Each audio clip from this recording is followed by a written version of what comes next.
Et d'abord un mot des prévisions en météo ce mardi matin avec un temps très instable. Aujourd'hui, alternance de nuages menaçants, de quelques averses par moment, avec peut-être, on l'espère, un peu de soleil par endroit.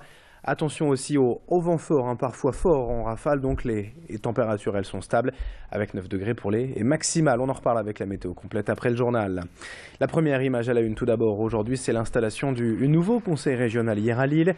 La première séance de la grande région Nord-Pas-de-Calais-Picardie et sans surprise, le leader des Républicains Xavier Bertrand a donc été élu président dès le premier tour avec 116 voix, alors que les 54 élus Front National se sont abstenus.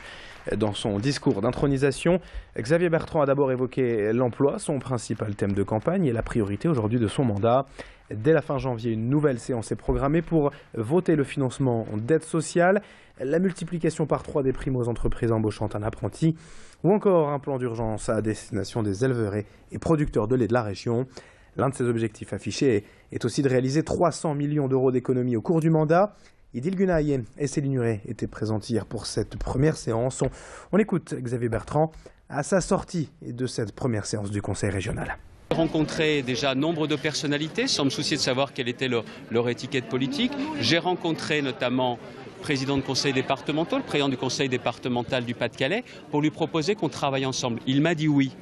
De la même façon, j'ai rencontré la maire de Lille, le maire de Dunkerque, mais je rencontre aussi les personnalités. Vous savez, je n'ai pas de boussole en fonction de l'étiquette politique des uns et des autres. Il y a des territoires, il y a une population, je dois parler avec tous leurs élus. Et j'ai d'ailleurs proposé, parce que cet hémicycle, toutes les forces politiques régionales ne sont pas représentées, il y aura ici même une conférence territoriale régionale qui associera les élus de toute sensibilité pour que j'envisage avec eux les politiques régionales et la façon de pouvoir redonner de l'espoir et définir un meilleur avenir dans la région. Voilà ce que je vais faire. On écoutait également l'une des vice-présidentes de la nouvelle Assemblée régionale, en charge notamment du développement, de l'aménagement et de l'attractivité du territoire. Valérie Létard, tête de liste UDI, colistière donc de Xavier Bertrand, au micro de Céline Nuret. Il faut qu'on soit à la hauteur, mais ça veut dire à la hauteur concrètement, redonner des perspectives, reconstruire l'architecture d'une grande région qui, avec le canal Seine-Nord, avec des grandes ambitions universitaires, avec de la recherche, de l'innovation, saura construire son avenir, mais aussi concrètement, tous les jours, apporter le contrat d'apprentissage aux jeunes qui ne l'a pas la solution, restructurer complètement nos zones d'activité économique, nos pôles d'excellence, l'agriculture de la Picardie qui doit avoir toute sa place, car c'est pas Lille et le reste du monde, c'est une grande métropole qui va être la locomotive d'une grande région riche de sa diversité, de son littoral, de son agriculture, de son bassin minier qui a aussi beaucoup d'atouts. L'actualité à la une ce mardi matin, c'est aussi la reprise du trafic sur la ligne 2 du métro. Hier, depuis midi et jusque tard cette nuit, aucun métro n'a circulé entre les stations Lille-Europe et Jean Jaurès à Villeneuve-d'Ascq. En cause, un pneu crevé au niveau de la station Mons-Sars selon Transpol et l'impossibilité pour les services techniques de remorquer la rame jusqu'aux ateliers. Il a donc fallu changer sur place, sur les quais, dans le tunnel, le pneu crevé. Opération compliquée qui a donc occupé les services techniques jusque tard hier soir dans la nuit. Des bus relais ont été mis en place toute la journée et ce matin, le trafic a repris normalement. 7h19 en direct sur Grand Lille TV dans le reste de cette édition, puisqu'en ce début d'année, c'est pour beaucoup l'heure des bonnes résolutions à arrêter de fumer et l'une des volontés qui revient très souvent à l'heure de démarrer l'année sur de bonnes bases. Nous sommes donc allés à la rencontre d'une tabacologue pour essayer de comprendre comment se passer de la cigarette. Le plus important est de changer ses habitudes, d'en créer de nouvelles afin de réduire la dépendance. Aujourd'hui, les fumeurs peuvent appeler certains numéros verts pour se faire aider et conseiller.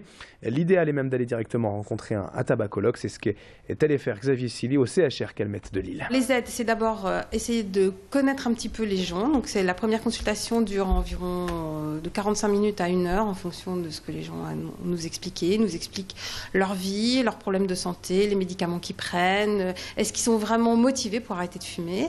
On essaye aussi de comprendre pourquoi est-ce qu'ils souhaitent arrêter de fumer. Est-ce que c'est entre guillemets obligatoire parce qu'on leur a dit que pour leur santé c'est important, ou est-ce que c'est un souhait de longue date pour leur famille, pour eux-mêmes?